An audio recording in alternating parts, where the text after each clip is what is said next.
Good morning, Nick. It's Wednesday, August 27th, and today's video comes to you in 4 parts.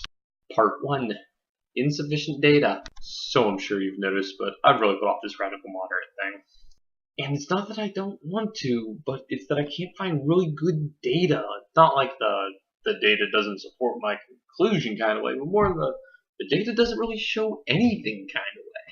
Now, this is primarily due to the fact that most data that I'm finding is from the 2012 election, and I don't feel like it's quite current enough because, as my college political science professor, Dr. Sweet, used to say, a few months is a lifetime in politics. And that means that a couple years probably requires samsara to be useful in any kind of analysis I want to do. But fear not, because I have a solution to finding the kind of data that I want. Another election. So the 2014 midterm election is rapidly approaching, which for non-political geeks means a monotony of stupid polls and bad advertisements, but for political geeks like me, it means scores of fascinating polls and bad advertisements. No, seriously, there are seldom any good political advertisements anymore. Which means that I'll get access to lots of awesome data from wonderful statisticians like Nate Silver, or maybe even Nate Silver. He's kind of my favorite political statistician.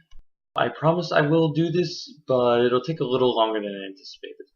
Speaking of politics, part 2, an election. Which is not exactly what it sounds like, because I'm not talking about an American election, but rather a Scottish one, because in that kind of day, we are 22 days from Scots taking to the polls to determine whether or not they remain a part of the United Kingdom. Currently, the stay in the United Kingdom camp is ahead either 57 to 43 or 52 to 48 when you exclude undecideds, but the second one's kind of close, which is really freaking exciting. Now, I'm not super up to date on Scottish politics, but a non-shady referendum that has a chance to succeed is really exciting this day and age, which doesn't tend to have too many non-bloody secessions. Now, I'm not going to say it's going to completely change how Europe works, but it really does have a chance to make some new and exciting changes in the international arena. If they actually succeed, because if they don't, it'll just be another election that didn't change anything, so we'll see. Which brings us to part 3.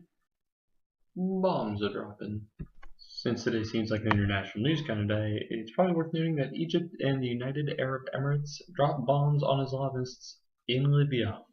Now, Nick, this is pretty interesting because this is the first time in recent memory that non-Western powers have really taken a lead on fighting against terrorism that wasn't inside their own borders. Or, well, at least my memory anyways.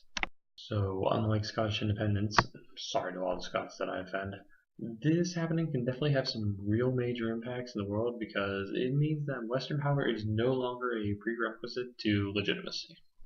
Typically, NATO or the UN are just a coalition of Western powers tend to work with other nations to combat terrorism, but this is something different. Now regional players are bringing the fight to protect their interests.